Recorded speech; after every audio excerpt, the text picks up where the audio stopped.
Hi, I'm Paul Hubel with Crimefile News. I'm at West Hollywood's Troubadour nightclub on behalf of WIND radio station in Chicago, and they're asking me to kind of take the temperature of the crowd that is coming to see Jussie Smollett after he's made those stunning and disturbing allegations of a racial attack in Chicago.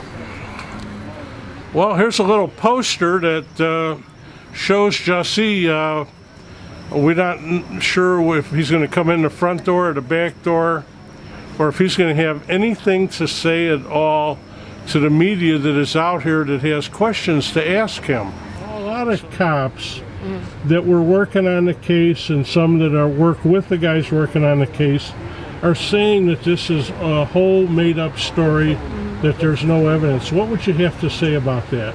I would have to ignore that. I feel like we are to ignore ignorance, and I think that the fact that anyone would think that this man would fabricate an assault on his own self needs serious mental health. So you're totally convinced that two men wearing red Trump hats, carrying bleach and a noose, assaulted him, put the noose around his neck, and did these terrible things that he has claimed? I'm totally convinced that Jussie Smollett is a man of character. I'm totally convinced that he is a man of humility and he's a representation of love. And I feel as though if that is what he said happened to him, I am going to believe that. So you believe him 100%? I surely do. Okay. Thank you very much. Thank I you so appreciate much. it. Do you have any doubts whatsoever? Are you going to wait until it plays out?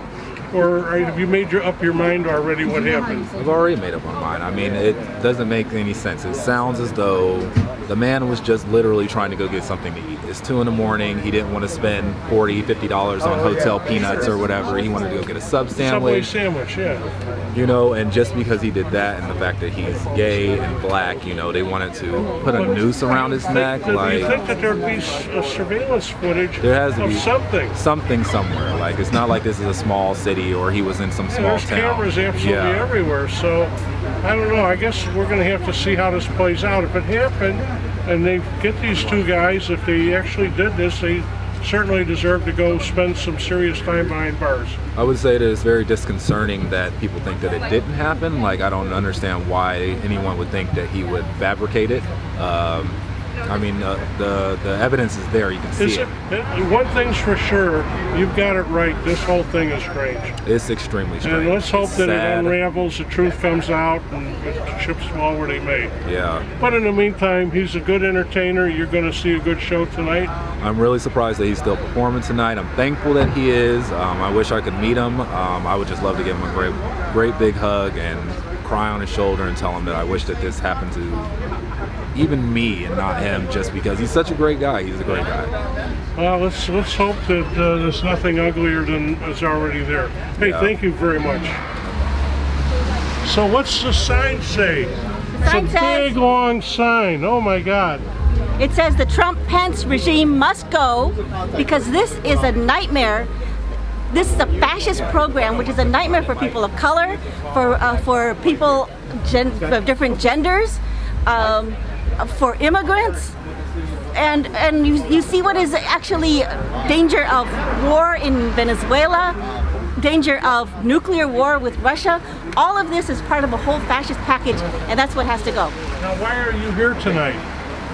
We're here because we believe in justice for Jussie Smollett. We defend and protect people like him, and we think he's taken a very powerful stand in standing up and defending himself. And we want to stand with him and point to the fascists in the White House, the racists in the White House as the people who are pushing and promoting and giving strength to these kind of homophobic racists.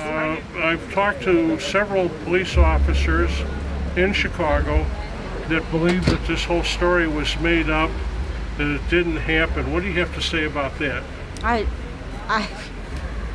That sounds like a lot of bullshit to me. We know this is happening all over the place. Do you think it's unusual that two men wearing Trump hats would be wandering around at 2 in the morning when it's 20 below zero with a bottle of bleach and a noose. I have no comment on that. You have no idea. Now there was one more thing, and that is Jussie said that he was on the phone with his manager. I think we don't want to talk anymore. Oh, you don't want to talk anymore? Yeah. You don't want to guess on anything. You just believe him no matter what. Is that? Okay. We got it. There you have it. Opinions from his very own fans. Our camera was not let into the event, nor did Smollett answer any media questions. He did, however, tell the audience that I had to go on with this concert because I can't let the mother effers win. He said he went to a hospital only for outpatient treatment and that he denied the press reports that he had suffered broken or cracked ribs.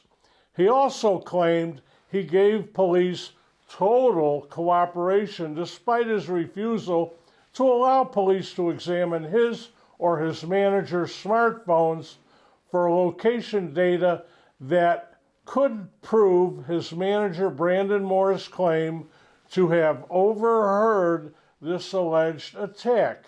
We will just have to see how this plays out eventually. I'm Paul Hubel with a special Crimefile news report for Chicago's WIND Radio. Thanks for watching.